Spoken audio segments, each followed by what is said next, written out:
20 years ago in January 1994, I was working in the civil service. I was happy-go-lucky with a big circle of friends.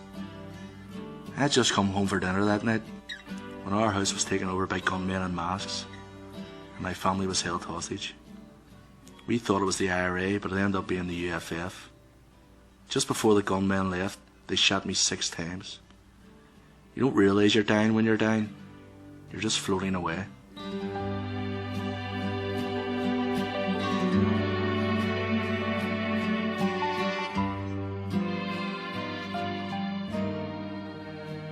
I woke up in intensive care, lying flat out, full of morphine with a tube down my throat. But I was alive. One day the doctors came in and told me that I'd never walk again. This revelation was so hard to take. I found it hard to understand. I found it hard to believe. I was a 21-year-old man, lying in intensive care with a tube down my throat, unable to talk or ask questions, except with an alphabet board. That was more traumatic for me than getting shot. I was eventually put in the ward where I could have visitors. I just got on with it. There was no point in being depressed. It wasn't in me. I was just, right, I'll get a wheelchair. I was still young enough, didn't know what was ahead of me. Nothing had really changed. I was just stuck in a wheelchair, but I was still me. The boys took me to Tenerife a few weeks after getting out of hospital. They helped me to get to the bathroom and tended to my wounds. They pulled me up and down stairs. Right, we're not going to let this wheelchair get in the way. Inside of me, things hadn't changed. I just had to deal with the practicalities of figuring out new living arrangements downstairs at home, showering across the street at the day centre, and how to accept help with toileting and daily tasks. I didn't let it affect me mentally. I never let pride get in the way. If I need a hand, I just ask people. Lots of people who are hurt ask, why me? In my case, I knew why. The gunmen came to carry out an operation to assassinate my neighbours. That operation failed, so any Catholic would do. Why me? Because I was nearest the door. Why me? Because they could and they did. They had the guns and they had the power. It was a dirty war. Bad things happened to good people. Luckily, I didn't die. I just got on with it. At Musgrave Park Hospital, I saw so many people worse off than me. The first couple of years I harboured thoughts of revenge. I imagined getting in a car and mowing down the people who did this. But what would that do for me? It wasn't going to bring feeling into my legs. A few years later, one of the UFF gunmen was killed by the IRA. It was said that they did it for me, but it gave me no satisfaction. Now his children are victims too. They hurt the same as anyone else who lost their father. There are loads of families suffering like that. I blame it on this society. Some are born into the sectarianism. Some are coerced. Some choose. Others just fall into it. I don't think retribution and revenge works. Even if someone does do time, will it ever do me any justice? No.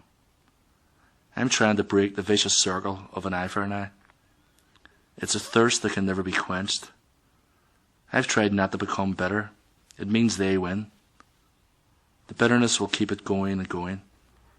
I have taken that power away from them. Heaven's here on earth if you make it. Hell too. Some people are living in hell, but I choose not to. For many years after the shooting, I had no real purpose to my life.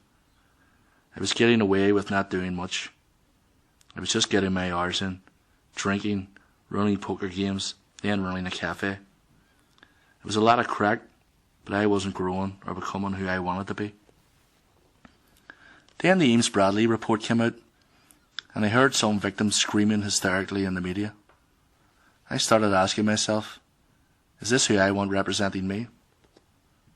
Some people see themselves as morally superior to other victims. They speak louder, they shout louder, but they have no positive message. They are used by politicians. But I refuse to buy into this hierarchy of victims. I believe it's all more complex than that. There's a context we're all part of. There's too much black and white thinking, good and evil. We need to unravel the complexity. We need to embrace the grey. I set up a meeting with Alan McBride, who lost his wife in the Shankill bomb. I'd seen in him someone who had been really hurt and was now on a journey of healing for himself and others. I asked him if I could get involved at WAVE. I like meeting people, getting more education, learning new skills. When I got involved with WAVE, I found that helping others gave me a new purpose.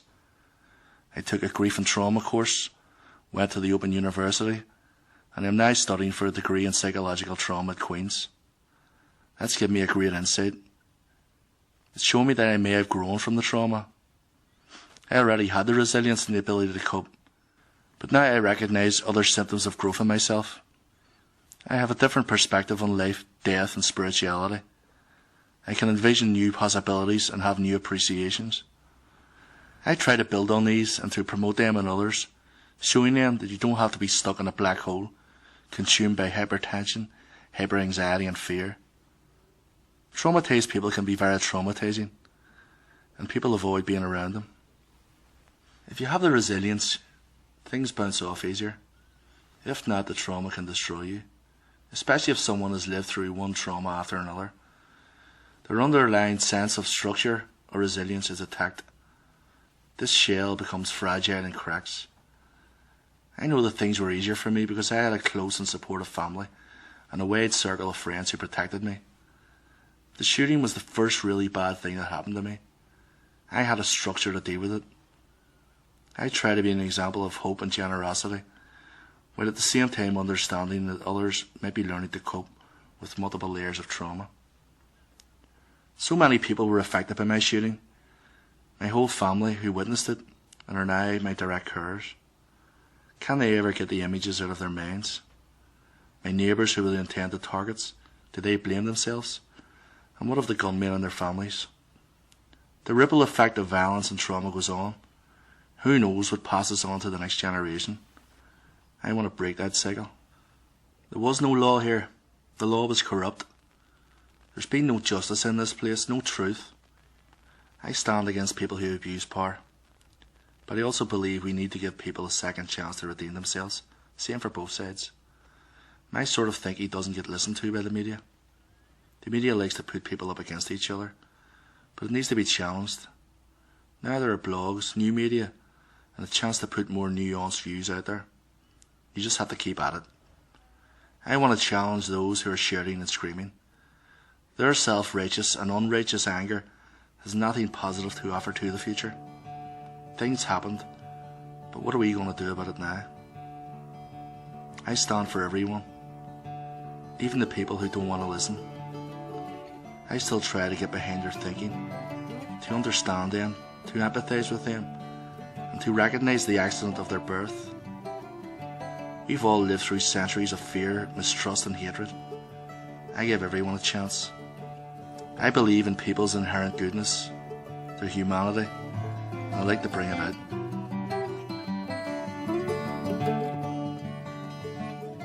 I stand for those yet to be born into our country. Everyone is my people, even the so-called perpetrators, the unfortunates, and the ones who stood by and did nothing. I stand for everyone. Everyone is my people.